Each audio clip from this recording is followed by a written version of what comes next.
former Vice President of the Republic of Zambia. The former Vice President of the Republic of Zambia. I am seeing someone waving hands like, you know what it means? Mm-hmm. Huh? Instead of facing the nation like this, doing like,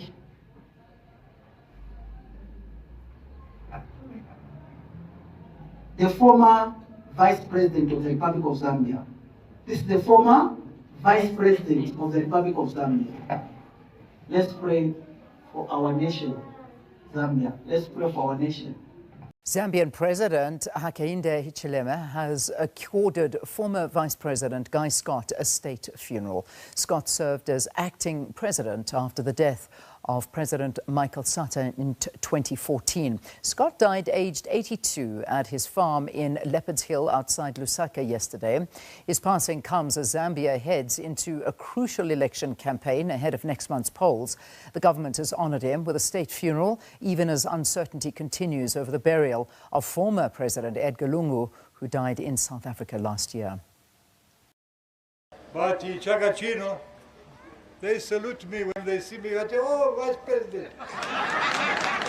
Born on the 1st of June 1944 in Livingston, Dr. Guy Scott was an economist, farmer and politician whose public life spanned more than 3 decades. I brought the MMD to this district myself, to Chama, in 1991.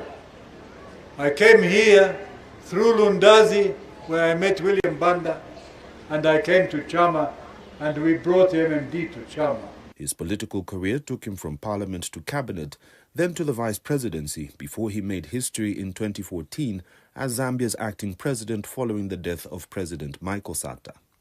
Dr. Scott, who has died at the age of 82, will be remembered as one of Zambia's most distinctive political figures, known for his sharp intellect, outspoken nature and unwavering commitment to public service. He's been unwell for some time, and we're very grateful to the government of the Republic of Zambia, especially the government of President HH, who have been very supportive throughout his poor health. And they also came in handy. As you saw, the army has taken over the funeral, so we'll be able to communicate to the public developments as we meet with government officials. May we please mourn him in peace. He loved Zambia through and through and worked hard, both as an ordinary citizen, as a member of parliament, and as minister, and as vice president, and as acting president. He leaves a very good legacy of leadership to this country.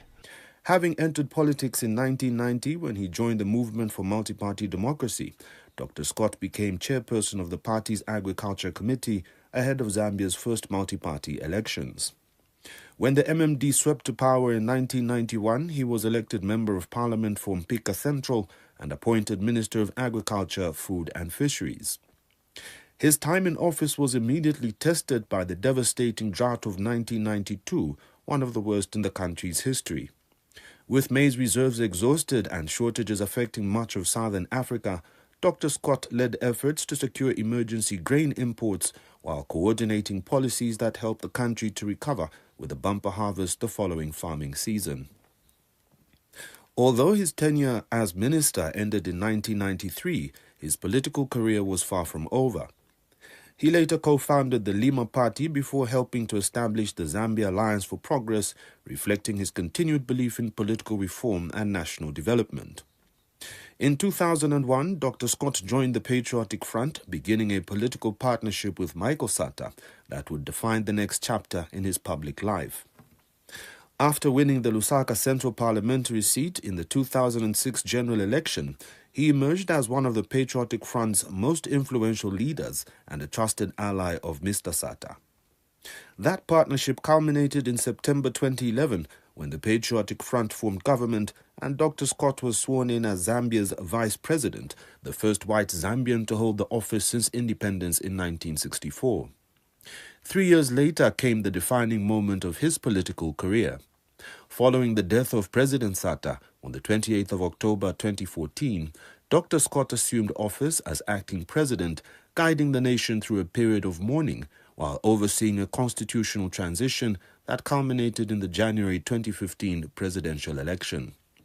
Although constitutional provisions prevented him from contesting the presidency because both of his parents were not Zambian by birth or descent, he remained at the helm until President Edgar Lungu was sworn into office.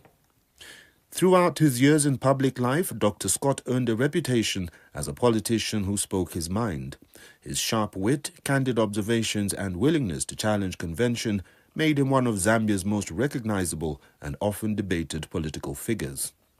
In later years, he chronicled his experiences in his memoir, Adventures in Zambian Politics, A Story in Black and White, offering a personal account of the country's political evolution and his role within it. Today, Zambia remembers Dr. Scott as an economist who became a statesman, a politician whose career mirrored the country's democratic journey, and a leader whose stewardship during a pivotal constitutional transition secured his place in the nation's history. Kafala Mulenga, ZNBC News in Lusaka.